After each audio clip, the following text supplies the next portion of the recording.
మహాగణుడైన మా దేవ, మమ్మల్ని మిక్కిలేతిగా ప్రేమిస్తున్న మా గొప్ప తండ్రి, మీకు వందనాలు, స్తోత్రాలు.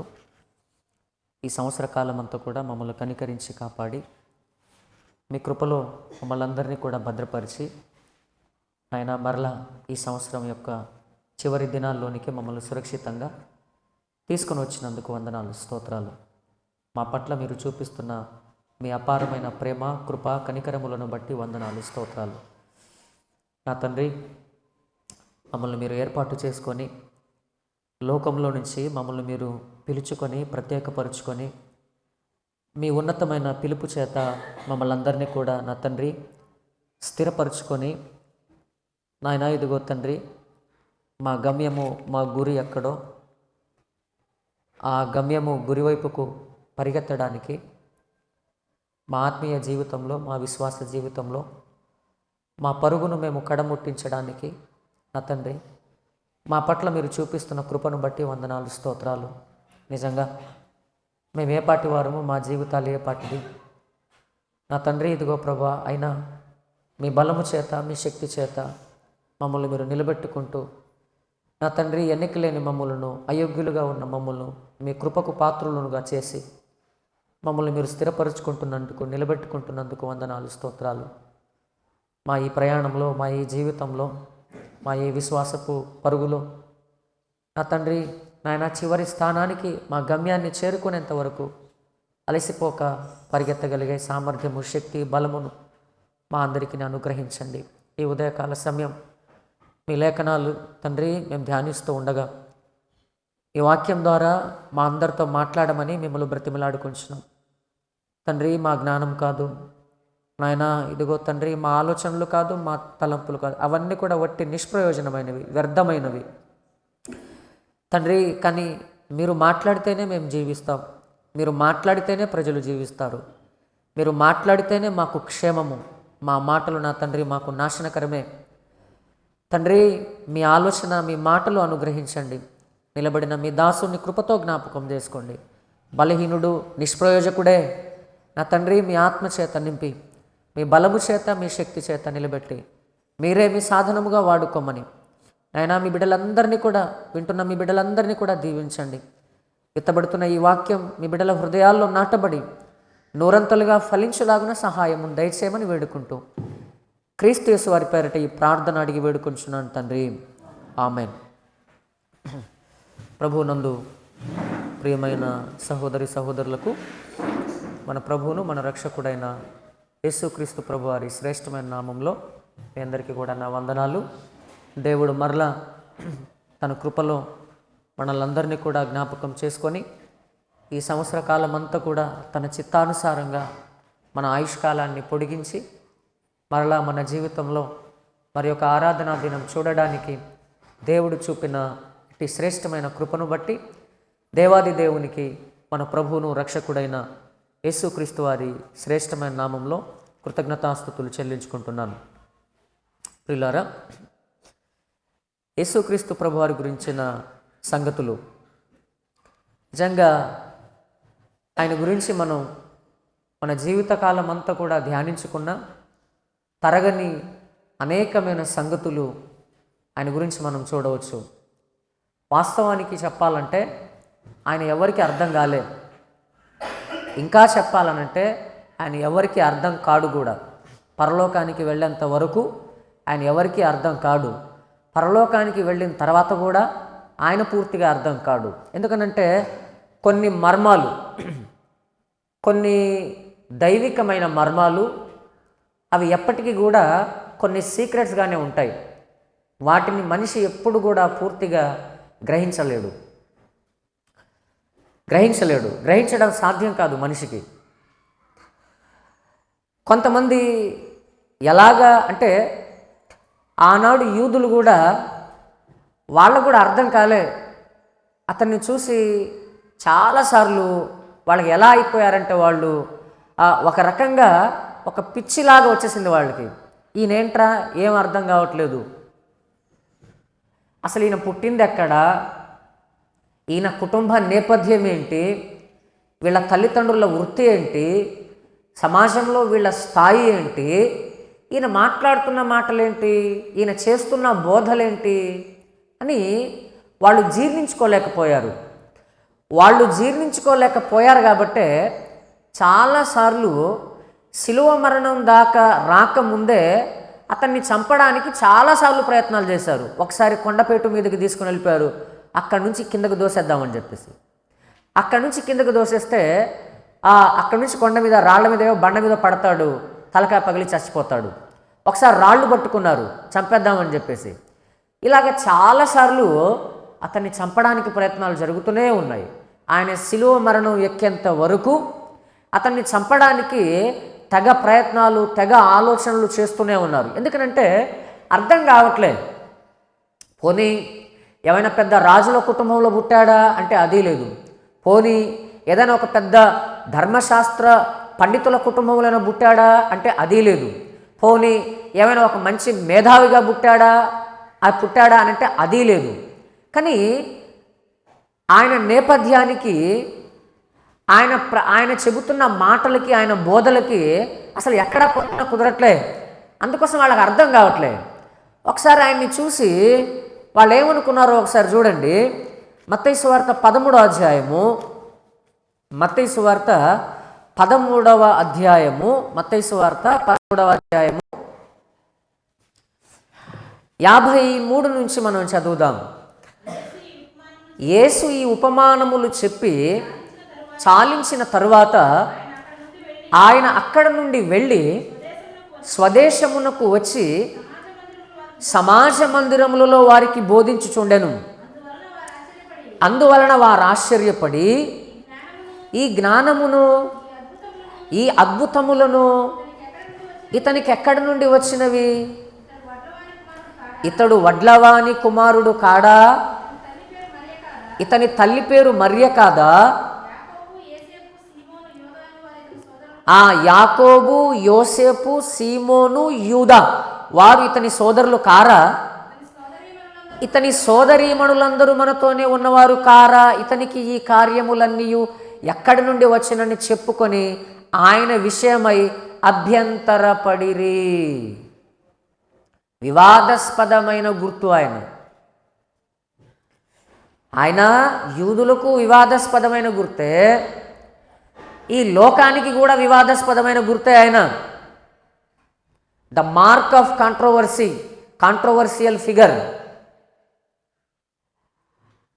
అసలు ఈయన బోధ విని ఆశ్చర్యపడిపోతున్నారు. ఇతనేంటి, ఇతను వడ్లవాని కుమారుడు కాడా, యోసేపు వడ్లవాడేగా,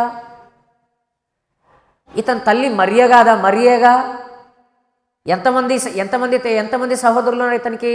4 తమ్ముళ్ళు ఉన్నారు యేసుప్రభు వారికి. యేసుప్రభు వారికి 4 తమ్ముళ్ళు ఉన్నారు. ఆ తర్వాత చెల్లెళ్ళు కూడా ఉన్నారు. యాకోబు, యోసేపు, సీమోను, యూదా. వాళ్ళకి అర్థం కావట్లే. ఇతన్ని విషయమై అభ్యంతరపడ్డారంట. ఇంత జ్ఞానం ఇతనికి ఎలా వచ్చింది, ఇలాంటి అద్భుతాలు చేసే శక్తి ఇతనికి ఎలా వచ్చింది, అర్థం కావట్లే. అసలు ఆయన పుట్టిన దగ్గర నుంచి, ఆయన ఈ లోకంలో ప్రవేశించిన దగ్గర నుంచి కూడా అన్ని అద్భుతాలే. తూర్పు దేశ జ్ఞానులు సుమారుగా చాలా దినాల పాటు ప్రయాణం చేసి సరిగ్గా ఎవరి దగ్గరకు రాకూడదో ఆయన దగ్గరికే వచ్చి యూదుల రాజుగా పుట్టినవాడు ఎక్కడా అని అడిగారు. అనేసరికి ఆయన కంగు తిన్నాడు. అదేంటి, రాజు నేను కదా, రాజు నేనైతే మరలా యూదుల రాజు అంటారేంటి, వీళ్ళు అంటారేంటి అని చెప్పేసి అడిగాడు.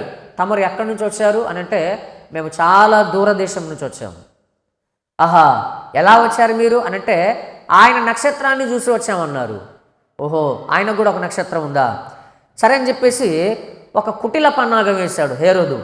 అదేంటనంటే, ఫస్ట్ మీరు వెళ్ళి ఆయన్ని పూజించి రండి, ఆయన దగ్గరికి వెళ్ళి రండి. ఆ తర్వాత ఆయన ఏ ప్లేస్లో ఉన్నాడు చెప్తే నేను కూడా వెళ్ళి పూజిస్తా అన్నాడు. కానీ ఆయన్ని చంపడానికి ఆ ప్లాన్ వేశాడు. వీళ్ళు సరాసరిగా నక్షత్రం చూపించినట్టుగా యేసుప్రభు వారి దగ్గరికి వెళ్ళారు. వెళ్ళి ఆయన ఇంకా బాలుడుగానే ఉన్నాడు, బాలుడుగానే ఉన్నాడు ఆయన ముందు వెళ్ళి ఈ జ్ఞానులందరూ సాష్టాంగ నమస్కారం చేసి పూజించడం ప్రారంభించారు. అదేంటి అప్పటికి ఇంకా ఆయన మాటలు లేవు, ఆయన బోధ చేయలేదు, ఎలాంటి అద్భుతాలు చేయలేదు, కానీ వీళ్ళు పూజించడం ప్రారంభించారు.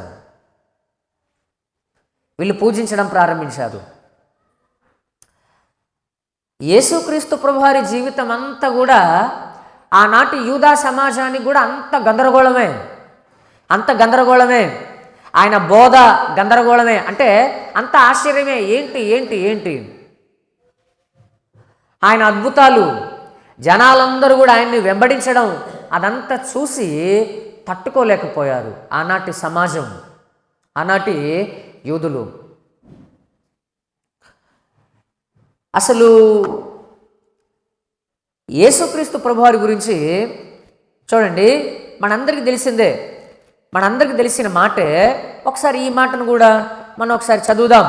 యోహాను సువార్త మొదటి అధ్యాయము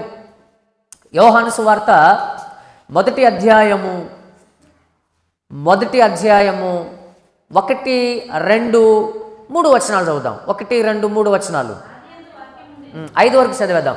ఆదియందు వాక్యం ఉండెను, వాక్యము దేవుని యొద్ద ఉండెను, వాక్యము దేవుడై ఉండెను, ఆయన ఆదియందు దేవుని యొద్ద ఉండెను, సమస్తమును ఆయన మూలంగా కలిగెను, కలిగి ఉన్నదేది ఆయన లేకుండా కలుగలేదు. ఆయనలో జీవముండెను, ఆ జీవము మనుష్యులకు వెలుగై ఉండెను, ఆ వెలుగు చీకటిలో ప్రకాశించున్నది కానీ చీకటి దాన్ని గ్రహింపకుండెను. అంటే ఆదియందు దేవుని యొద్ద దేవుడై ఉన్న వాక్యం. సింపుల్గా వాటన్నిటికీ ఒక మాటలో చెప్పేయాలంటే, ఒక్క మాటలో చెప్పేయాలంటే, ఆదియందు దేవుని యొద్ద దేవుడై ఉన్న వాక్యము. ఒకటే మాట. తర్వాత ఆయన సృష్టికర్త అయిన దేవుడుగా మనకు అక్కడ స్పష్టంగా ప్రత్యక్షమవుతున్నాడు. ఆయన కలిగి ఉన్నదేది ఆయన లేకుండా కలుగలేదు. అంటే సార్వభౌముడైన దేవుడే శరీరముందు నివసించాడా అని అంటే అవును. సార్వభౌముడైన దేవుడే, సృష్టికర్త అయిన దేవుడే శరీరాన్ని ధరించి ఈ లోకంలో వసించాడా అని అంటే అవునని సమాధానం వస్తుంది. అవును. అందుకోసమే ఆయన చేసిన కార్యాలు విచిత్రం, ఆయన చేసిన బోధలు చాలా అద్భుతంగా, చాలా వివాదాన్ని రేకెత్తించే విధంగా ఆనాటి సమాజంలో వాళ్ళు దాన్ని జీర్ణించుకోలేకపోయారు. ఈయన చూస్తే మనిషిలాగానే ఉన్నాడు, ఈయన మనిషే, ఇతని తల్లిదండ్రులు వాళ్ళు, ఇతని తల్లిదండ్రుల వృత్తి అది, వీళ్ళ సహోదరులు వీళ్ళు, అలాంటిది ఈయనేంటి ఏదో పెద్ద పెద్ద మాటలు మాట్లాడేస్తున్నాడు అని వాళ్ళు జీర్ణించుకోలేకపోయారు. నిజమే, ఈనాటికి కూడా ఆయన ఒక్క పుస్తకం రాయలే, కానీ లోకంలో రాయబడుతున్న పుస్తకాలన్నీ ఆయన గురించే. ఆయన ఏ స్కూల్లో కూడా చదవలే, కానీ లోకంలో బైబిల్ను నేర్పించే కాలేజెస్ ఉన్న కాలేజీలు ఏ సబ్జెక్టు కూడా లేదు. మెడిసిన్కి లేదు, సైన్స్ అండ్ టెక్నాలజీకి లేదు, లాకి లేదు, హిస్టరీకి లేదు, దేనికి కూడా లేదు. ఆ తర్వాత ఈయన ఒక్క పాట కూడా రాయలే, కానీ ఇప్పటి వరకు కోటాను కోట్ల పాటలన్నీ ఇతని గురించే రాయబడుతున్నాయి. చాలా ఆశ్చర్యకరమైన వ్యక్తిగా ఈయన కనిపిస్తున్నాడు. చాలా చాలా ఆశ్చర్యం యేసుప్రభు వారి జీవితం. అసలు యేసుక్రీస్తు ప్రభువారు పూర్తిగా ఎవరో తెలియాలంటే అది తండ్రికి మాత్రమే తెలుసంట, ఇంకా ఎవ్వడికి కూడా తెలియదంట. తండ్రి మాత్రమే పూర్తిగా చెప్పగలడంట ఆయన ఎవరనేది. తండ్రి తప్ప ఇంకా ఏ ఒక్కడు కూడా, ఏ మనిషి కూడా ఆయన గురించి పూర్తిగా చెప్పలేడంట. అలాంటిది మనకేమర్థమైందని మనం ఆయన్ని తగ్గించడానికి, ఈరోజు మనుషులకి ఏమర్థమైందని మనుషులు ఆయన్ని తగ్గించడానికి? చూడండి, యేసుక్రీస్తు ప్రభువారు తనను తాను దేవునితో సమానుగా చేసుకోవడం, తనను తాను దేవునిగా సెల్ఫ్ డిక్లరేషన్ అంటారు, అంటే తనను తాను ప్రకటించుకోవడం అనేది సువార్తల్లో మనం చూస్తాం. ఆ మాటలనేవి కేవలం దేవుడు మాత్రమే చెప్పడానికి అర్హుడు. ఆ మాటలు దేవుడు తప్ప ఏ నరమాత్రుడు కూడా ఆ మాటలు ప్రకటించుకోకూడదు. కానీ ఆయన ప్రకటించుకున్నాడు. అక్కడే వాళ్ళ కోపం వచ్చేసింది. నువ్వు దేవదూషణ చేస్తున్నావు, నువ్వు దేవుడువా ఆ మాటలు చెప్పడానికి? నిన్ను నీవు దేవునితో సమానులుగా చేసుకుంటున్నావా ఆ మాటలు చెప్పడానికి అని వాళ్ళు అభ్యంతరపడింది ఈ విషయాల దగ్గరే. ఏంటి అనంటే, నేనే అని ఎవ్వరు కూడా యూదా సమాజంలో ప్రకటించుకోకూడదు. యూదుల దగ్గర ఎవడైనా సరే నేనే అని ఎవడైనా చెప్పుకున్నాడంటే అతన్ని రాళ్ళు వేసి కొట్టి చంపుతారు. ఎందుకనంటే నేనే అనే మాట కేవలము వాళ్ళ ధర్మశాస్త్రంలో అది దేవుడు మాత్రమే చెప్పగలిగే మాట తప్ప ఏ ఒక్కడు కూడా చెప్పకూడదు. ఏ ఒక్క మనిషి కానీ, ఏ ఒక్క ధర్మశాస్త్రోపదేశకుడు కానీ, ఏ ఒక్క రబ్బీ కానీ ఆ మాట పలకకూడదు. ఆ మాట ఎవడైనా పలికాడంటే అతన్ని చంపిపడేయాల్సిందే. ఎందుకంటే వాడు చేస్తున్నది దేవదూషణ. కానీ ఈయన నేనే అనే స్టేట్మెంట్లు చాలాసార్లు ప్రకటించుకున్నాడు. అక్కడ వాళ్ళు కోపం వచ్చేసింది. అక్కడే వాళ్ళంతా కన్ఫ్యూజన్కి గురయ్యారు. ఇతను దేవుడా? ఇతను దేవునితో సమానుడుగా చేసుకుంటున్నాడే తనను తాను అనుకుంటున్నట్లుగా వాళ్ళలో చాలా గందరగోళానికి గురయ్యారు వాళ్ళు.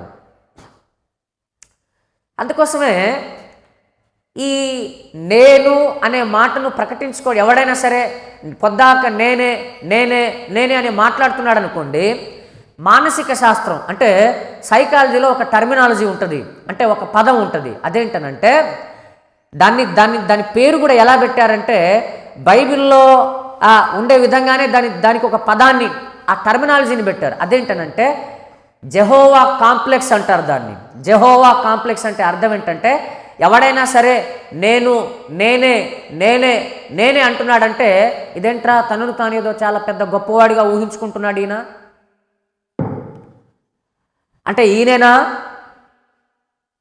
అని ఒక వ్యక్తిని తనను తాను అంటే ఆయన చాలా గొప్పవాడు అని అనుకోవడానికి ఎవడైనా నేనే నేనే అంటే సైకాలజీలో దాన్ని ఏమంటారంటే ఒక రకమైన భావనలోనికి వెళ్ళిపోతున్నాడు, దేవుడనే భావనలోనికి వెళ్ళిపోతున్నాడు అని దానికి ఒక పదాన్ని కూడా సైకాలజీలో ఉంటుంది. అది ఇక్కడ యేసు ప్రభు వారు కూడా నేనే అనే మాట చాలాసార్లు ఆయన ప్రకటించుకుంటున్నాడు.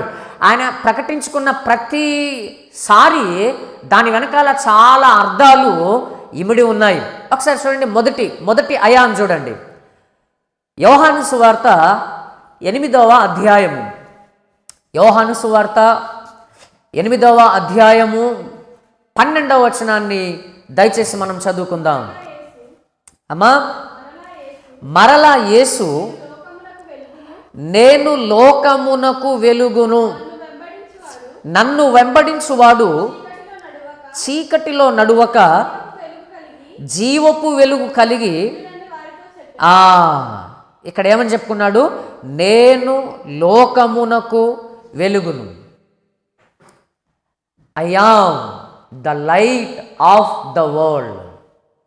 ఐ యామ్ ముందు ఐ యామ్ అని వస్తుంది ఇంగ్లీష్లో. ఐ యామ్ అనేది పొడి అక్షరాల్లో ఉంటుంది, అంటే స్మాల్ లెటర్స్ కాదు, క్యాపిటల్ లెటర్స్లో ఉంటుంది. నేను లోకానికి వెలుగు. నేను అనే మాట, ఐ యామ్ అనే వర్డ్, అది దేవుడు మాత్రమే ఉపయోగించే మాట. అది దేవుడు మాత్రమే డిక్లరేషన్ చేసుకునే మాట. అదే మాటను ఈయన ప్రయోగించాడు. ఇక్కడ ఈయన మాట్లాడాడు అదే మాటను. ఎలాంటి సందేహం, ఎలాంటి సంకోచం లేకుండా ఇక్కడ అదే మాటను ఈయన ప్రయోగించాడు. ఏంటి వెలుగంటే? ఏం చేయడానికి వెలుగు? ఏం చేయడానికి వచ్చాడు ఈయన? చీకటిలో నడుస్తున్న ప్రజలను, ఆధ్యాత్మిక అంధకారంలో నడుస్తున్న ప్రజలను, దేవునికి దూరమైపోతున్న ప్రజలను, నాశనానికి చీకటి అనే పాపం, చీకటి అనే అజ్ఞానంలో పడి దేవునికి దూరమైపోతున్న మనుషులను మరలా నిత్యత్వాన్ని నడిపించడానికి నేనే అని చెప్పాడు. నేనే అని చెప్పాడు. అందుకోసమే యేసుక్రీస్తు ప్రభువారు గురువు, నేను గురువును అని ప్రకటించుకున్నాడు. వాస్తవానికి గురువు అనే మాట ఎవరు కూడా తనను తాను ప్రకటించుకోకూడదు. గురువు అనే మాటకు అర్థం ఏంటంటే చీకటిలో నుంచి వెలుగులోనికి నడిపించేవాడిని గురువు అంటారు. గురువు అనే మాటకు అసలు అర్థం అది. గు అంటే చీకటి అని అర్థం, రూహ్ అంటే వెలుగు అని అర్థం. గురువు అంటే అర్థం ఏంటంటే చీకటిలో నుంచి వెలుగులోనికి నడిపించేవాడిని గురువు అంటారు. గురువుకి కొన్ని లక్షణాలు ఉండాలి. శాంత స్వభావి కలిగిన వాడై ఉండాలి, ఆ తర్వాత సాత్వికుడై ఉండాలి, ఆ తర్వాత అరిషడ్ వర్గాలను జయించిన వాడై ఉండాలి గురువు. అరిషడ్ వర్గాలు అనంటే కామము, క్రోధము, లోభము, మోహము, మదము, మాత్సర్యము, ఇదంతా కూడా అరిషడ్ వర్గాలు అంటారు. శాంత స్వభావి, శాంతమూర్తి, సాత్వికుడు, నిర్మలుడు, పరిశుద్ధుడు, పవిత్రుడు, ఇవన్నీ కూడా గురువుకు ఉండవలసిన లక్షణాలు. ఇవన్నీ ఆయనకు ఉన్నాయి కాబట్టే నేను లోకానికి వెలుగు, నేను మిమ్మల్ని చీకటిలో నుంచి వెలుగులోనికి నడిపించడానికి వచ్చింది నేనే అని చెప్పుకున్నాడు. అక్కడ వీళ్ళు కోపం వచ్చేసింది.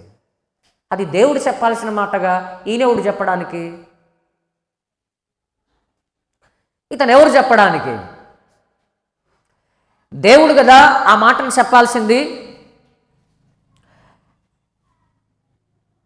చూడండి ఒకసారి మత్తయి సువార్త 23వ అధ్యాయం 10వ వచనం చూడండి. ఎలాగ తనను తాను ఆయన డిక్లరేషన్, అథారిటేటివ్గా, అధికారపూర్వకముగా తనను తాను ఎలాగ ప్రకటించుకుంటున్నాడో చూడండి. ఆయన దేవుడన్న సంగతి. మరియు మీరు గురువులని పిలువబడవద్దు, Christ is only your master, your teacher. క్రీస్తు ఒక్కడే గురువు, క్రీస్తు ఒక్కడే మీ గురువు. అప్పుడు వాళ్ళకు కోపం వస్తుంది. నువ్వు ఒక్కడే గురువా? పాత నిబంధనలు అంటే దేవుడు లేడా? ఇక అంటే దేవుడు వెలుగు కాదా? దేవుడు వెలుగైనప్పుడు నిన్ను నీవు వెలుగని ప్రకటించుకుంటున్నావేంటి? దేవుడు చీకట్ల నుంచి వెలుగులోని నడిపించేవాడైనప్పుడు నిన్ను నీవు వెలుగని ప్రకటించుకొని నేను చీకట్ల నుంచి వెలుగులోనికి నడిపిస్తానని చెప్తున్నావేంటి? అంటే నీవు దేవుడువా? నీవు దేవునితో నిన్ను నీవు సమానులుగా చేసుకుంటున్నావా అని వాళ్లకు సందేహాలు, వాళ్లకు చాలా అయోమయపరమైన పరిస్థితి వాళ్ళలో ఏర్పడిపోయింది. యేసుక్రీస్తు ప్రభువారు ఈ మాటలను స్వయంగా తన నోటితోనే, అందుకోసమే నేను దేవుడని ఎక్కడైనా చెప్పుకున్నాడా అని అంటే ఇవన్నీ ఆలోచిస్తే అర్థమవుతాయి. అక్షరాలని బట్టి చూస్తే అక్షరాలను మాత్రమే చూసేవాడికి ఆత్మ సంగతులేమి అర్థం కావు. బైబిల్ని చదవచ్చు, ఎలాగో తెలుసా? న్యూస్ పేపర్ చదివినట్లు కూడా చదవచ్చు, కథల పుస్తకం చదివినట్లు కూడా చదవచ్చు, ఆ చివరి నుంచి ఈ చివరి వరకు. లాభమేముంది? లాభమేముంది? బైబిల్ను తప్పుపట్టడానికి చదివేవాళ్ళు కూడా చదివేది అదే. కథల పుస్తకం చదివినట్లు, న్యూస్ పేపర్ చదివినట్టు చదువుతున్నారు అంతే. అందుకోసం అన్ని విషయాలు వాళ్ళకి అర్థమవ్వవు. బైబిల్ని ఎప్పుడు కూడా దేవుని ఆత్మ సహాయంతో, దేవుని ఆత్మ నడిపింపుతో, ఆయన ఆత్మకు మనల్ని అప్పగించుకొని చదవాలి. మొదటి అయాం, నేను లోకానికి వెలుగు. రెండవది చూడండి, రెండవ అయాం యోహాను సువార్త 6వ అధ్యాయం. యోహాను సువార్త 6వ అధ్యాయము 35వ వచనం చూడండి. అందుకు యేసు వారితో ఇట్లా, నేను జీవాహారము నేనే, నా యొద్దకు వచ్చేవాడు ఏమాత్రమును ఆకలిగొనడు. చాలు. జీవాహారము నేనే, I am the living bread. జీవాహారము నేనే. జీవాహారము అంటే మిమ్మల్ని బ్రతికించే ఆహారము, మీకు నిత్య జీవానికి మిమ్మల్ని నిత్య జీవం కోసం మిమ్మల్ని బ్రతికించే ఆహారము నేనే అని చెప్పుకున్నాడు. మరి ఈ విషయాలు వాళ్ళకి ఎలా రుజువు చేయాలి? ఈ విషయాలు వాళ్ళకి ఎలా అర్థమయ్యేటట్లుగా వాళ్ళు గ్రహించే విధంగా ఎలా చేయాలి, ఎలా చెప్పాలి అని అంటే ఆయన 2 సార్లు అద్భుతాలు చేసి చూపించాడు ఈ విషయం గురించి. ఆయన రొట్టెలు చేపలతో ఎన్నిసార్లు చేశాడు ఆయన అద్భుతాలు? ఒకసారా 2 సార్లు? 2 సార్లు చేశాడు. ఒకసారి ఒకసారేమో 5 రొట్టెలు 2 చిన్న చేపలు కదా. చూడండి, మొదటిది చూడండి. మార్కు సువార్త 6వ అధ్యాయము, మార్కు సువార్త 6వ అధ్యాయము 37 నుంచి 44 వచనాలు నేను చదువుతాను. మీ బైబిల్ చూడండి, వచనాలు ఎక్కువ ఉన్నాయి కాబట్టి నేను చదువుతాను. అందుకు ఆయన, మీరు వారికి భోజనం పెట్టుడనగా వారు, మేము వెళ్ళి 200 దేనారముల రొట్టెలను కొని వారికి పెట్టుదుమా అని ఆయన అడిగిరి. అందుకు ఆయన, మీ యొద్ద ఎన్ని రొట్టెలు ఉన్నవి? పోయి చూడుడని వారితో చెప్పాను. వారు చూచి తెలుసుకొని 5 రొట్టెలను 2 చేపలు ఉన్నవనిరి. అప్పుడు ఆయన, పచ్చిక మీద అందరూ పంక్తులు పంక్తులుగా కూర్చుండవలనని వారికి ఆజ్ఞాపింపగా వారు 100 మంది చొప్పున 50 మంది చొప్పునను పంక్తులు తీరి కూర్చుండిరి. అంతటా ఆయన ఆ 5 రొట్టెలను 2 చేపలను పట్టుకొని ఆకాశం వైపు కన్నులెత్తి ఆశీర్వదించి ఆ రొట్టెలు విరిచి వారికి వడ్డించుటకు తన శిష్యులకిచ్చి ఆ 2 చేపలను అందరికీ పంచిపెట్టెను. వారందరూ తిని తృప్తి పొందిన తరువాత మిగిలిన చేపలను ఆ రొట్టె ముక్కలను 12 గంపలు ఎత్తిరి. ఆ రొట్టెలు తినిన వారు 5,000 మంది పురుషులు. కేవలం పురుషుల సంఖ్య మాత్రమే ఇక్కడ ఇవ్వబడింది 5,000. ఇక స్త్రీలు పిల్లలు ఎంతమంది ఉన్నారో మనకు తెలియదు. ఎన్నిటితో చేశాడు? 5 రొట్టెలు 2 చిన్న చేపలు. 5 రొట్టెలు 2 చిన్న చేపలతో ఎన్ని 5,000 మంది పురుషులు. స్త్రీలు పిల్లలు ఎంతమందో మనకు తెలియదు. 5,000 మంది పురుషులు. ఆలోచించండి, 2 చేపలతో 5 రొట్టెలతో 5,000 మందికి ఎవడైనా పెట్టగలడా? ఒకసారి ఇదే విషయమై ఆలోచన వచ్చింది. అసలు ఇది నిజంగా జరుగుతుందంటావా? నిజంగా దీన్ని నమ్మవచ్చు అంటావా? అసలు ఇలా జరిగిద్దా, లేకపోతే అలాగ రాసించారా ఏదో మనం నమ్మాలని అని ఆలోచించినప్పుడు ఒక తలంపు వచ్చింది. నిజమే, అది జరిగింది, అది జరుగుతుంది. ఎలాగనంటే ఆలోచించండి, ఒక్క మామిడి టెంకను నేలలో వేసాం మనం. మామిడి టెంకను మనం నేలలో పాతి పెట్టాం. ఎన్ని చెట్లు వచ్చాయి? ఎన్ని చెట్లు వస్తుంది? ఒక చెట్టే వస్తుంది. కానీ ఎన్ని కాయలు వస్తాయి? చాలా కాయలు వస్తాయి. పోనీ చాలా కాయలు, ఒక కాపు కాసాం. ఒక కాపు కాసిన తర్వాత ఇంకా అయిపోయింది నా పని అని చెట్టు అలాగనే ఉంటుందా? మరలా ఆ చెట్టు ఎన్ని సంవత్సరాలు అయితే బ్రతికిద్దో అన్ని సంవత్సరాలు కూడా కాపు కాస్తూనే ఉంటుంది. అంటే అన్ని కాయలన్నీ కూడా ఎక్కడి నుంచి వచ్చాయి? ఒక్కటే ఒక్క టెంక. అవునా అబద్ధమా? నిజమే కదా. ఒక్కటే ఒక్క టెంక వేసాం మనం, ఒకే చెట్టు వచ్చింది, కాయలు మాత్రం 100 కాసింది. మనం అన్ని తెంపేసాము, అమ్మేసుకున్నాము. మరలా కాపు కాలం వచ్చింది, మరలా 1000 కాయలు కాసింది, మరలా తెంపేసాము, మరలా అమ్మేసుకున్నాము. మరలా కాపు కాలం వచ్చింది, మరలా 1000 కాయలు కాసింది. అవును, ఇన్ని 1000 కాయలన్నీ ఎక్కడి నుంచి వచ్చింది? ఒకటే ఒక్క విత్తనం. కాబట్టి ఆయన చేసిన అద్భుతం 100కు 1000% అది నిజం. అది వాక్యాన్ని మనం ఎప్పుడైతే ఆలోచిస్తామో దేవుడు తప్పకుండా తన ఆత్మ ద్వారా ఆ గ్రహింపును మనకిస్తాడు. ఇక్కడ 5 రొట్టెలు 2 చిన్న చేపలతో 5,000 మంది పురుషులకి ఇక్కడ ఇచ్చాడు కదా, పోషించాడు కదా. ఆ తర్వాత ఇంకో అద్భుతం చూడండి, మత్తయి సువార్తలోనికి వద్దాం. మత్తయి సువార్త 15వ అధ్యాయము, మత్తయి సువార్త 15వ అధ్యాయము 33 నుంచి మనం చదువుదాం. మత్తయి సువార్త 15వ అధ్యాయము 33 నుంచి చదువుదాం. ఆయన శిష్యులు ఇంత గొప్ప జనసమూహమును తృప్తిపరచుటకు అరణ్య ప్రదేశంలో నుండి మనకి ఎక్కడి నుంచి వచ్చునని ఆయనతో అనిరి, యేసు మీ యొద్ద ఎన్ని రొట్టెలు ఉన్నామని వారిని అడగగా వారు 7 రొట్టెలను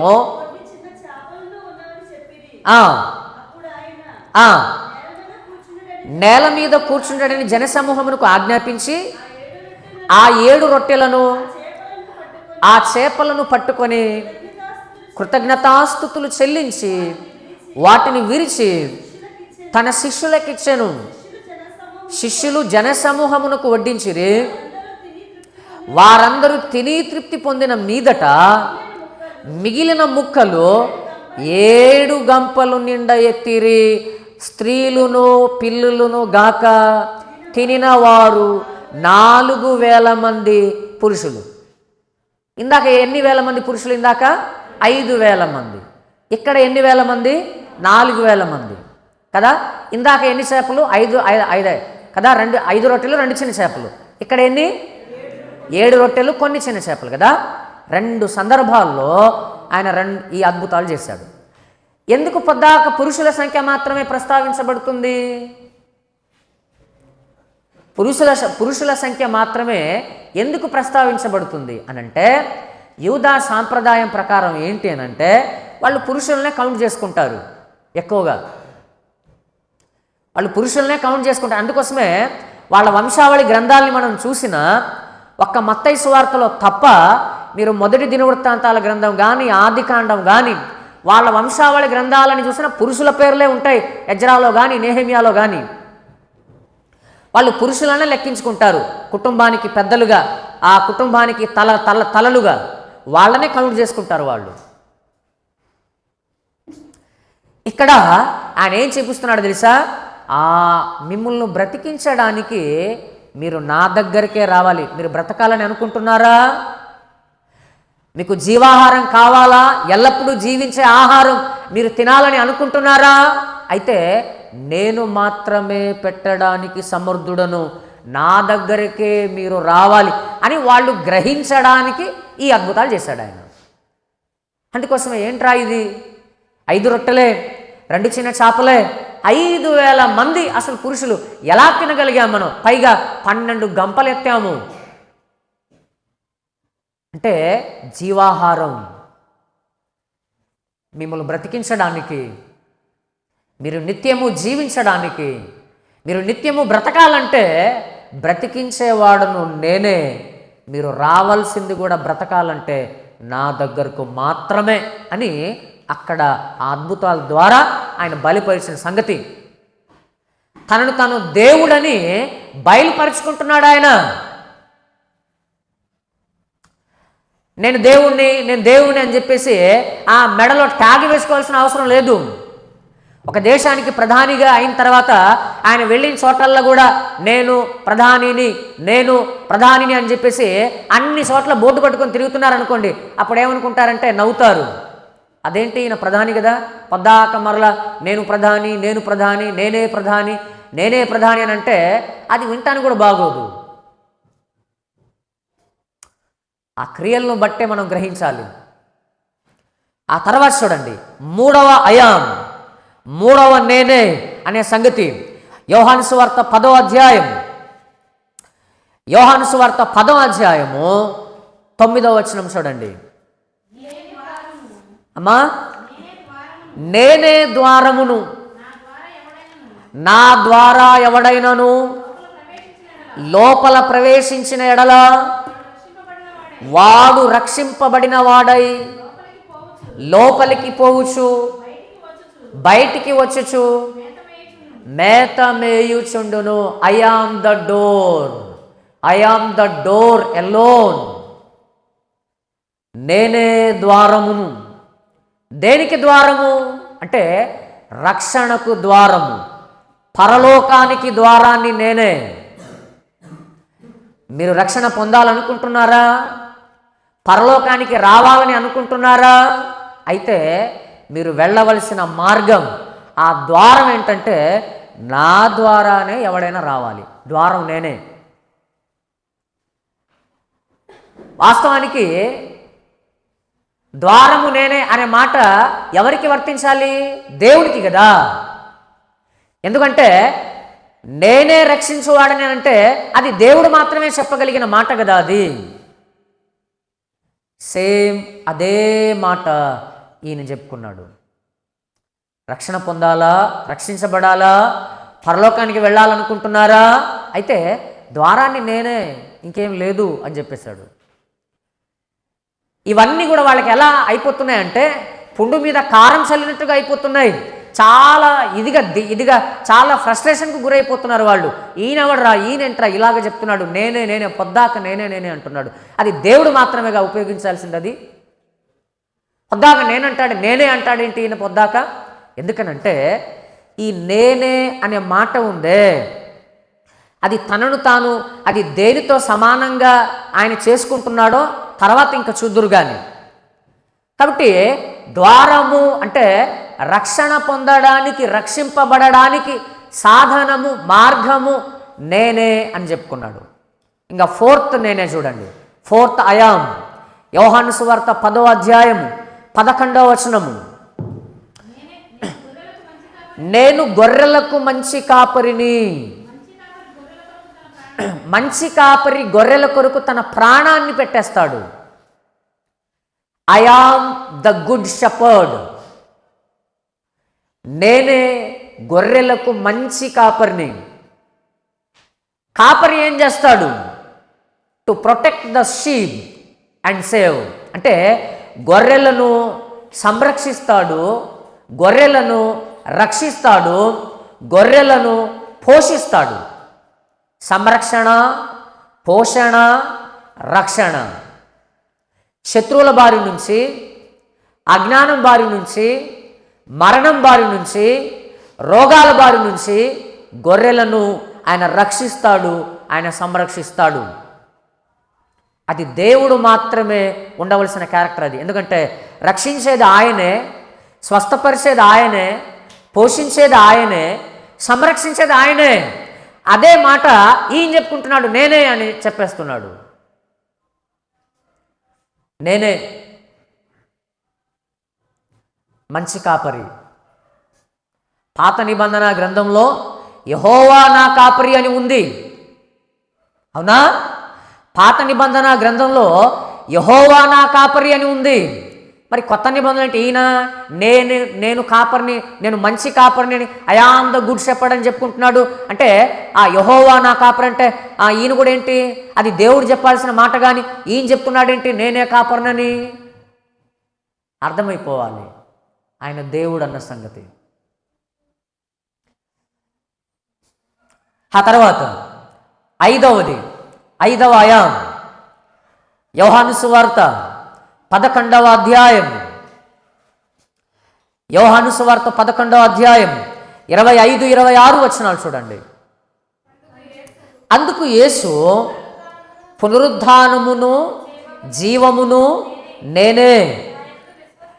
నాయందు విశ్వసించువాడు చనిపోయినను బ్రతుకును, బ్రతికి నాయందు విశ్వాసముంచువాడు ఎన్నటికీ చనిపోడు. పునరుద్ధానము, జీవము. పునరుద్ధానము ఎప్పుడు జరిగేది? అది మనిషి మరణించిన తర్వాత జరిగేది.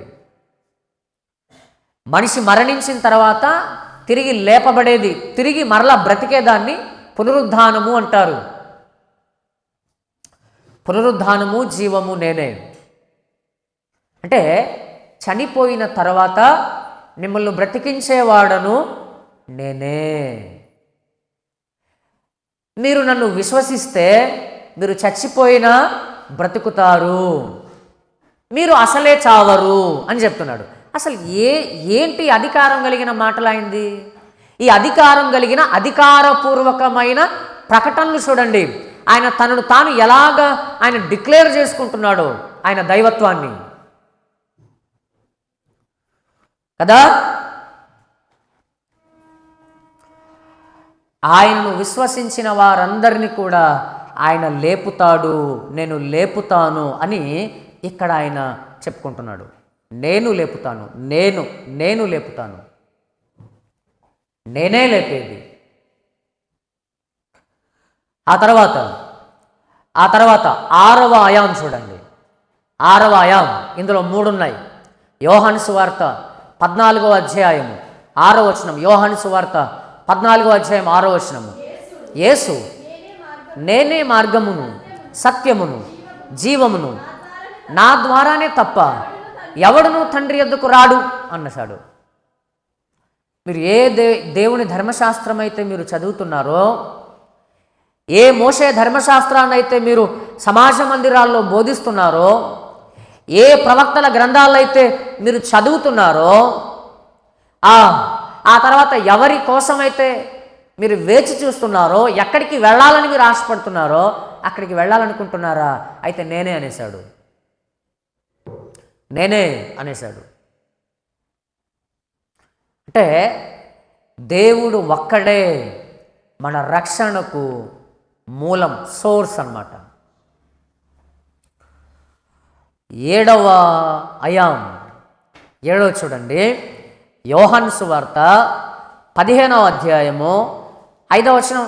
ఈ ఒక్కొక్క దాని గురించి మనం వివరించుకోవాలనుకుంటే ఆ ఒక్కొక్క దాని గురించి ఒక్కొక్క మెసేజే అయింది.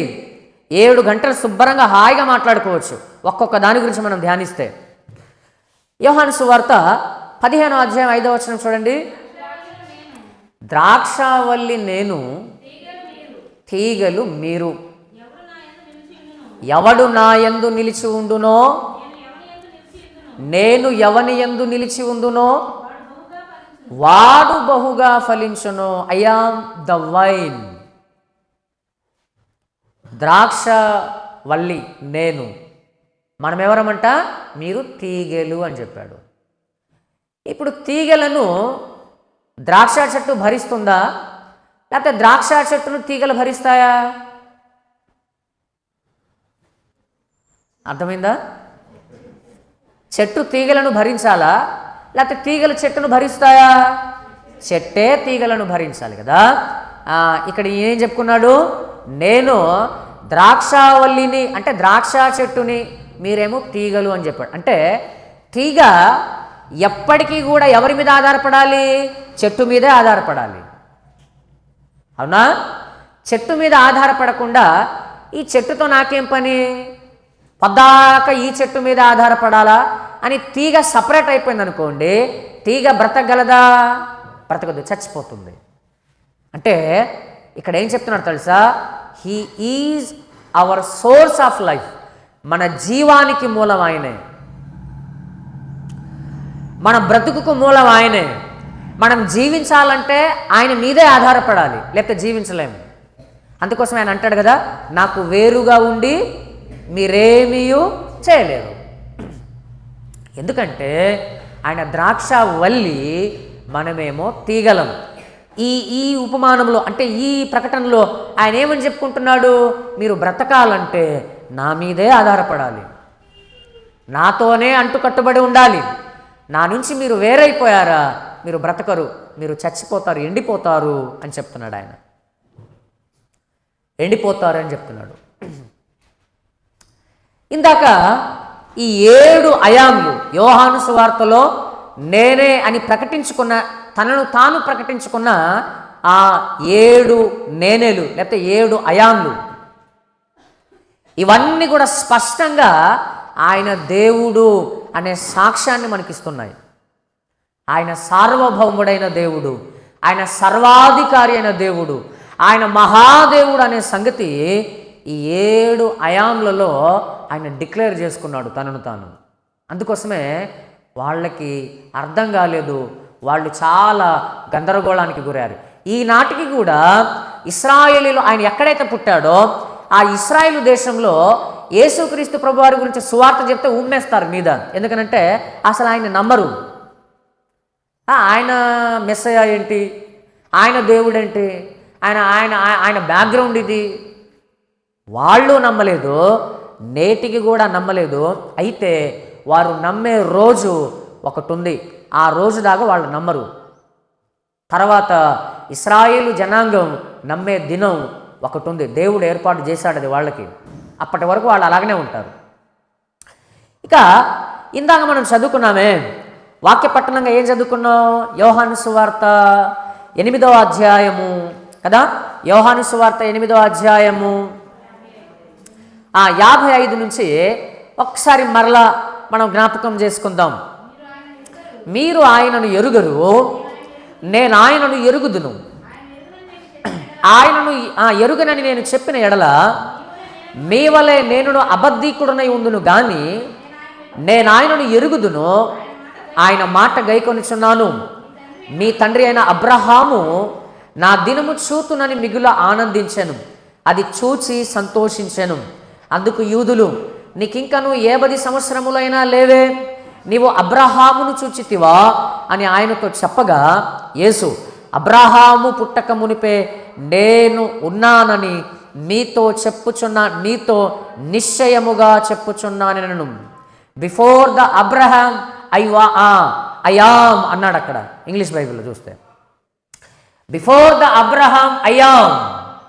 ఇక్కడ ఈ ఐయామ్ అనే చెప్పబడిన మాట దేనికి సరి సమానంగా ఆయన వాడాడంటే నిర్గమాకాండం 3వ అధ్యాయం 14వ వచనానికి సరి సమానంగా చెప్పుకున్నాడు ఆయన.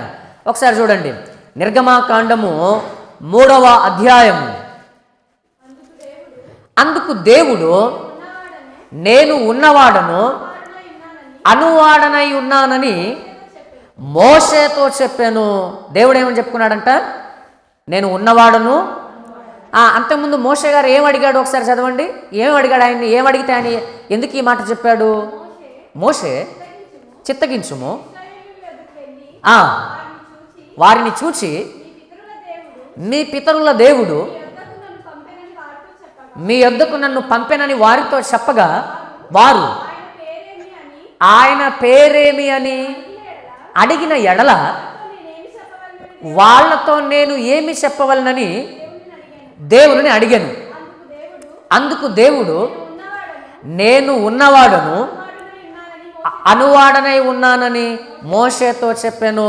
దాన్ని ఇంగ్లీష్ బైబిల్లో మనం చదివితే, and God said unto Moses, ఇక్కడ దేవుడు మోషేతో అంటున్నాడంట, and God said unto Moses I am that I am. I am that I am అంటే నేను ఉన్నవాడను అనువాడను అన్నదానికి ఇంగ్లీష్లో తర్జుమా చేసింది. దాని అర్థం ఏంటంటే I am that I yam. ఇక్కడ యేసుప్రభు వారు చెప్పింది కూడా ఐ యామ్ బిఫోర్ అబ్రహాం, అంటే అబ్రహాము కంటే ముందు నేనున్నాను. ఇక్కడ కూడా నేను ఉన్నవాడును అనువాడు. ఇక్కడ దానికి సరి సమానంగా చేస్తూ అక్కడ యూదులతో అందుకోసమే అతన్ని చంపడానికి రాళ్ళు పట్టుకున్నారు. ఇక అరే ఈయనేదో తేడాగా మాట్లాడుతున్నాడు, అంతా ఈయన దేవదూషణ చేసేస్తున్నాడు, దేవునితో సమానంగా చేసేసుకుంటున్నాడు తనను తాను.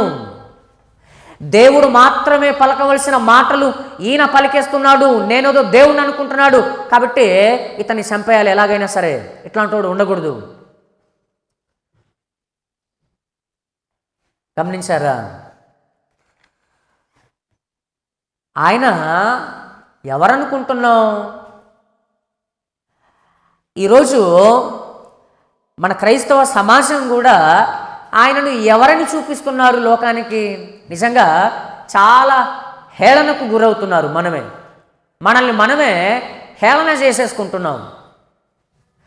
ఇలాగా ఆయన ఎవరో అనే సంగతి స్పష్టంగా చెప్పకపోవడం వల్ల వాళ్ళు ఎలాంటి భావంలోనికి వెళ్ళిపోయారంటే, మా వాళ్ళు లక్షల సంవత్సరాల నుంచి ఉన్నారు, ఆఫ్టర్ ఆల్ ఈయన 2000 సంవత్సరాల క్రితం వచ్చాడు, ఈయన దేవుడేంటి? మా వాళ్ళు 1000 సంవత్సరాల నుంచి ఉన్నారు, ఈయన వచ్చింది ఆఫ్టర్ ఆల్ 2000 సంవత్సరాల క్రితం. అలాంటప్పుడు ఈయనేంటి? పైగా ఆయన పుట్టిన దగ్గరే ఆయన నమ్మరు, ఇక్కడ మాకు వచ్చి చెప్పేదేంటి? పైగా మనోళ్ళు చెప్పేవి, మనోళ్ళు చేసేవి, మనోళ్ళ జీవితాలు అవన్నీ కూడా వాళ్ళ చేత నవ్వులాటలుగా అయిపోయింది అంతా. ఎందుకంటే మనోళ్ళ జీవితాలు కూడా అలాగనే ఉంటాయి. బ్రతుకుల్లో ఆయనను చూపించవలసిన మనం, మన నడవడికలో ఆయనను ఘనపరచవలసిన మనం, మన ప్రవర్తనలో, మన మాటలలో, మన క్రియలలో ఆయనను చూపించవలసిన మనం మన జీవితాలు ఎలా అయిపోయానంటే వాళ్ళ ముందు, బయట ప్రజల ముందు చాలా హేళనగా అయిపోయారు. దానికి బాధ్యులు మనమే, దానికి కారణం మనమే. ఏది చెప్పాలో సరిగ్గా చెప్పకపోవడం, మనం ఏది వింటున్నామో, ఏది చదువుతున్నామో దాని ప్రకారంగా జీవించకపోవడం, దాని వలన అంత కూడా ఆ క్రైస్తవులు అనగానే వీళ్ళకి ఏం తెలియదు. ఆ తర్వాత ఒక సేవకుడు, ఒక పాస్టర్ అనగానే ఎలా చేశారంటే, ఈ పాస్టర్కి నల్లట్లో ఉన్న పుస్తకం, అందులో ఉన్న ఏదో 4 మాటలు తప్ప ఈ పాస్టర్కి అసలు ఏం తెలియదు. వీళ్ళకి ఏం తెలియదు, లోకం గురించి తెలియదు, ఇది దేని గురించి తెలియదు. పాస్టర్ అనగానే ఎలా అయిపోయిందంటే జస్ట్ ఒక జోకర్ లాగా, ఒక హేళనలాగా. క్రైస్తవులు అనగానే ఎలా అయిపోయిందంటే ఒక హేళన, లేకపోతే వీళ్ళేదో ఒక తెగ, ఒక హల్లెలూయా బ్యాచ్, ఇది ఒకటి. ఎందుకంటే మనోళ్ళకి ఏం తెలియదుగా, ఏం చదవరుగా, అలా ఏం ఉండంగా మనం. కాబట్టి జాగ్రత్త. మనం ఏం ప్రకటిస్తున్నామో, మనం ఎవరిని ప్రకటిస్తున్నామో, మనం ఎవరిని నమ్మామో, ఆయనని ఎలాగ ప్రకటిస్తున్నామో, ఎలాగ ప్రకటించాలో అది మనకు తెలియాలి. మనం దాన్ని గ్రహించాలి. మనం ఏం ప్రకటిస్తున్నామో మన జీవితాలు కూడా అలాగనే ఉండాలి. మనం ఏ మాటలు వింటున్నామో, మనం ఏ మాటలు చదువుతున్నామో మన జీవితాలు కూడా అలా బ్రతకకపోతే లోకం ఎదుట మనం నవ్వుల పాలైపోతాం. ఉప్పు తన సారాన్ని కోల్పోతే అది దేనివల్ల మరలా తిరిగి సారాన్ని పొందుతుంది అని యేసుక్రీస్తు ప్రభువారు చెప్పాడు. కూరలో వేద్దామని ఉప్పు తీసుకొచ్చాం, ఉప్పు మొత్తం సప్పగా అయిపోయింది. ఇంకా దేంతో దాన్ని ఉప్పగా చేస్తావు చెప్పండి? చేయగలమా దేంతోనైనా? ఎందుకంటే ఉప్పే ఇంకా ఏదైనా చేయాలి. అలాంటి ఉప్పే నిస్సారం అయిపోయింది అనుకోండి, దాని సారాన్ని కోల్పోయింది అనుకోండి, అలాంటప్పుడు ఆ ఉప్పు ఇంకా దేంతో సారం అయిపోయింది? అసలు దేంతో సారం అవుదిగా, అది పారవేయటానికి తప్ప దేనికి పనికిరాదని చెప్పాడు ఆయన. అలాగే క్రైస్తవుడుగా, దేవుని నమ్మిన బిడ్డగా లోకానికి దేవుణ్ణి చూపించవలసిన మనం, మన ప్రవర్తన, మన విశ్వాసము, మన భక్తి, మన క్రియలు, మన మాటలు, వాటి ద్వారా చూపించవలసిన మనమే నిస్సారంగా మారిపోయి, మనమే హేళనకు గురి కాబడుతూ, మనమే సరి అయిన రీతిలో లేమిలో బ్రతుకుతూ ఉంటే మనం ఎవరిని బాగు చేయలేం, మనల్ని కూడా ఎవడూ బాగు చేయలేడు. కాబట్టి ప్రియులారా, యేసుక్రీస్తు ప్రభువారు ఒక చిన్న శిశువేం కాదు ఆయన, ఒక చిన్న బాలుడేం కాదు ఆయన. ఆయన శిశువుగా ఉన్నప్పుడే జ్ఞానులు వచ్చి ఆయనను ఆరాధించారు, ఆయనను పూజించారు. ఆయన బాలుడు కాదు, ఆయన సార్వభౌముడైన దేవుడు, ఆయన అధికారం కలిగిన దేవుడైన. కాబట్టి ఏదో క్రిస్మస్ అనగానే లోకమంతా ఎలా అయిపోయింది, మనోళ్ళు కూడా ఎలా చేశారంటే ఏదో కేకులు కట్ చేసుకోవడం, స్కిట్టులు వేసేయడం, డాన్సులు వేసేయడం, ఆ తర్వాత ఏదో 4 మాటలు దావీదు పట్టణమందు నేడు రక్షకుడు మీ కొరకు పుట్టి ఉన్నాడని చెప్పేసి ఏదో సరదాగా సంబరాలుగా అయిపోయింది. అసలు అది కానే కాదు. ఆయన ఎవరో నిజంగా మనం లోకానికి ప్రకటించగలిగితే లోకం ఆలోచిస్తుంది, ఆయన దగ్గరకు వస్తుంది. మన జీవితాలు కూడా ఆయనలాగానే మనం బ్రతకగలిగితే మన జీవితాలే వాళ్ళకు సువార్తగా ఉంటాయి, వాళ్ళు మన దగ్గరికి రాగలుగుతారు. కాబట్టి దేవుడు ఈ మాటలను మన వినికిడిలో ఫలింపచేయనుగాక. ఆమేన్. ప్రార్థన చేసుకుందాం.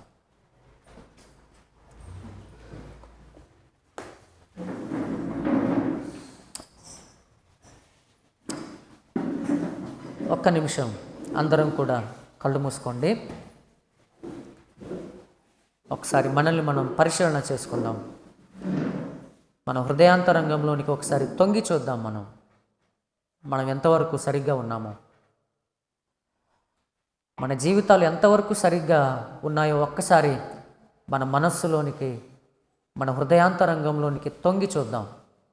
ఏమేమి కనిపిస్తాయో మనకు. ఎవరి జీవితం వారికి తెలుసు, ఎవరి బ్రతుకులు వారికి తెలుసు, ఎవరి ఆలోచనలు వారికి తెలుసు. ఎంతవరకు మన జీవితాలు ఆయనను మహిమపరిచేదిగా ఉంది, ఎంతవరకు మన బ్రతుకులు ఆయనకు ఘనతను తెచ్చే విధంగా ఉన్నాయి. మనమేం చదువుతున్నాం, మనం ఎలా బ్రతుకుతున్నాం, మన చుట్టూ పక్కల వారి ఎదుట నీ సాక్ష్యం ఏంటి, నా సాక్ష్యం ఏంటి, మన సాక్ష్యం ఏంటి? మన మాటల ద్వారా మన సాక్ష్యం ఏంటి? మన చేతల ద్వారా మన సాక్ష్యం ఏంటి? మన ప్రవర్తన నడవడిక ద్వారా మనం ఇస్తున్న సందేశం ఏంటి? ఒకవేళ మన ప్రవర్తన మన నడవడిక సరిగ్గా లేకపోతే మనం ఆయన్ను అవమానానికి గురి చేస్తున్నాం, గుర్తుపెట్టుకోవాలి. మన జీవితాలు సరిగా లేకపోతే, మనం సరిగ్గా లోకానికి దేవుణ్ణి మనం చూపించకపోతే మనం అనేకులను ఆయనకు దూరం చేస్తున్నాం. అనేకులు ఎదుట మనల్ని మనమే అవమాన పాత్రులుగా, హేళనకు సాధనాలుగా మనమే మారిపోతున్నామేమో. ఒకసారి మనల్ని మనం పరిశీలన చేసుకుందాం. దేవుడు ఈ సంవత్సర కాలం అంతా కూడా మనల్ని కనికరించాడు. ఆయన ఒక దినాన్ని మన జీవితంలో ఇస్తున్నాడు అని అంటే ఆయనను మహిమపరచడానికే తప్ప అదేదో మనమేదో అవుతామని, లేకపోతే మనమేదో చేసేస్తామని, లేకపోతే ఏదో చేసేయాలని కాదు. మొదటగా ఆయనను ఆరాధించడానికి, ఆయనను మహిమపరచడానికి మాత్రమేననే సంగతి మొదటగా మనం గ్రహించాలి, గుర్తించాలి. మన జీవితాలు అందుకు తగినట్లుగా సరిగ్గా ఉన్నాయో లేవో ఒకసారి ఎవరికి వారే పరిశీలన చేసుకోండి. ఏమో దేవుడి సమయాన్ని ఎందుకు ఇస్తున్నాడో పరిశీలించుకోవడానికి అజాగ్రత్తగా ఉండకండి. పరిశీలన చేసుకుందాం, ప్రార్థన చేసుకుందాం. దయగలిగిన మా కన్న తండ్రి, ప్రేమ కలిగిన మా ప్రభువా, మీకు వందనాలు, స్తోత్రాలు. ఈ ఉదయకాల సమయం, ఈ ఆరాధనలో నా తండ్రి, ఈ వర్తమానం నా తండ్రి మీరు మాకు దయచేసినందుకు వందనాలు, స్తోత్రాలు. 2023 సంవత్సరాల క్రితం నాయనా ఈ లోకానికి ప్రభువా మమ్మల్ని రక్షించడానికి నా తండ్రి పరలోకం నుంచి అరుదించిన ఒక తార నా తండ్రి ఈ లోకంలో నా తండ్రి యేసుక్రీస్తు అనే రక్షకుడుగా ప్రభువా, దేవా ఇదిగో తండ్రి సార్వభౌముడు అయిన దేవుడుగా, సర్వాధికారి అయిన దేవుడుగా నా తండ్రి ఆయన ఈ లోకంలో ఆయన ప్రత్యక్షతను మేము గమనించాం. ఆయన మాటలను మేము పరిశీలన చేశాం. ఆయన బోధను మేము విన్నాం. నిజంగా ఎంత అధికారం కలిగిన దేవుడు నా తండ్రి. ఇదిగో ప్రభువా, మేము ఎలాగా ఈ లోకానికి ప్రచురపరుస్తున్నామో, ఎలాగా ఈ లోకానికి మేము ప్రకటన చేస్తున్నామో మీ వాక్యం ద్వారా నా తండ్రి ఇదిగో ప్రభువా మమ్మల్ని హెచ్చరిస్తూ నాయనా మీరు మమ్మల్ని తండ్రి బోధిస్తూ వచ్చిన విధానాన్ని బట్టి వందనాలు, స్తోత్రాలు ప్రభువా. నా తండ్రి ఇదిగో నాయన దేవా, మీ కుమారుని చేత మేము రక్షించబడి ఆయన పరిశుద్ధ విలువైన రక్తం చేత తండ్రి మా పాపములు క్షమించబడి మరలా మీతో సహవాసం సమాధానం చేయడానికి మాకు ఇచ్చిన ఈ యోగ్యతను బట్టి కూడా వందనాలు, స్తోత్రాలు. నా తండ్రి మేము కూడా మీ పోలిక, మీ సారూప్యంలోనికి మీ మహిమను ఈ లోకానికి చూపిస్తూ దేవా అనేకమైన ఆత్మలను రక్షించే సాధనాలుగా దేవా మమ్మల్ని ప్రభువా మార్చమని, మీ మహిమను నా తండ్రి లోకం ఎదుట మేము ప్రదర్శించగలిగే భాగ్యము నా తండ్రి మాకు అనుగ్రహించమని మిమ్మల్ని వేడుకొంచున్నాం. మీ పోలిక, మీ సారూప్యంలోనికి మా జీవితాల్లో మార్చబడి సంపూర్ణతలోనికి వెళ్ళగలిగే భాగ్యము దయచేయమని నా తండ్రి మిమ్మల్ని వేడుకుంటూ ప్రాధాయపడుతూ విత్తబడిన ఈ మాటలు మా అందరి హృదయాల్లో నాటబడి నూరంతలుగా ఫలించలాగున సహాయమును దయచేయమని మిమ్మల్ని వేడుకుంటూ ప్రాధాయపడుతూ యేసుక్రీస్తు వారి పరిశుద్ధమైన నామంలో ఈ ప్రార్థనా మనవులు అడిగి వేడుకుంటున్నాను తండ్రి. ఆమేన్.